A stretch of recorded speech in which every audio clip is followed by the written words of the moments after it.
তখন সে নিজেকে বর্ধমান পুলিশ বলে দাবি করতে থাকে, আর আমাকে রাস্তায় ফেলে বেধড়ক মারতে থাকে। তখন আমার হাজবেন্ড বলে যে তুমি যে পুলিশ বলছো নিজেকে, উনিও একজন লয়ার, তো তুমি এটা ঠিক করছো না।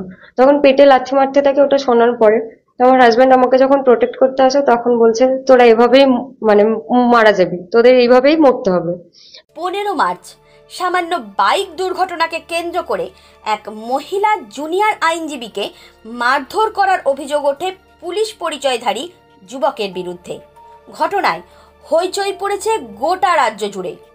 মহিলা আইনজীবীর অভিযোগ, ওই দিন তাকে ও তার স্বামীকে হেনস্থা করে পুলিশের স্টিকার লাগানো বাইক আরোহী পুলিশ পরিচয়ধারী যুবক।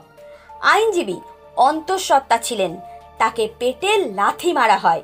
ঘটনার পরপরই বর্ধমান থানায় যান মহিলা আইনজীবী।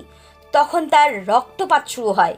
অভিযোগ, পুলিশ সবটাই স্বচক্ষে দেখেছে। কিন্তু চূড়ান্ত আশ্চর্যের ও নিষ্ক্রিয়তার বিষয়, ওই দিন অর্থাৎ 15 মার্চ এবং তার পরদিনও মহিলা আইনজীবীর কোনো রকম অভিযোগ গ্রহণ করেনি বর্ধমান সদর থানার পুলিশ। এরপর ঘটনা জানাজানি হয়। বর্ধমান জেলা আদালতের আইনজীবীরা প্রতিবাদে 19 মার্চ পেন ডাউন কর্মসূচি নেন।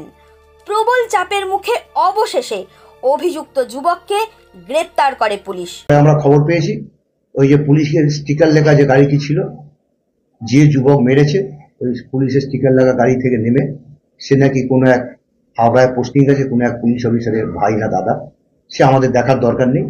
তাকে আড়াল করার জন্যই বর্ধমান থানার পুলিশ এই কাণ্ড করেছে। আরজিকর কাণ্ডের পর রাজ্য সরকার এবং পুলিশের ভূমিকা নিয়ে ব্যাপক ক্ষোভ তৈরি হয়েছিল গোটা রাজ্য জুড়ে। জাস্টিস চেয়ে গর্জে উঠেছিল মানুষ। কিন্তু পুলিশ যে শোধরায়নি একটুও, তার আবার প্রমাণ পাওয়া গেল বর্ধমান শহরের ঘটনায়। মিথ্যা কেস, পুলিশি নিষ্ক্রিয়তা, কখনো অতি সক্রিয়তা, তদন্তে নিরপেক্ষ না থাকা, অসহায়দের উপর জুলুমবাজি, প্রমাণ নষ্টের ভুরি ভুরি অভিযোগ ওঠে বারবার। তবুও বন্ধ হয় না দাদাগিরি।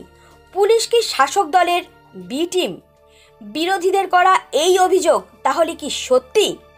বাংলা পুলিশের ভূমিকা নিয়ে বিভিন্ন ঘটনায় সত্যিই লজ্জা ডেকে আনে। ভারতের সংবিধান এবং বাংলার পুলিশ একসাথে পথ চলে না, এই প্রশ্নই জাগছে মানুষের মনে। এই পুলিশ দিয়ে কি 26-এর বিধানসভা নির্বাচন অবাধ ও শান্তিপূর্ণ করা সম্ভব? সিঁদুরে মেঘ দেখছে রাজ্যে বিরোধী শিবির।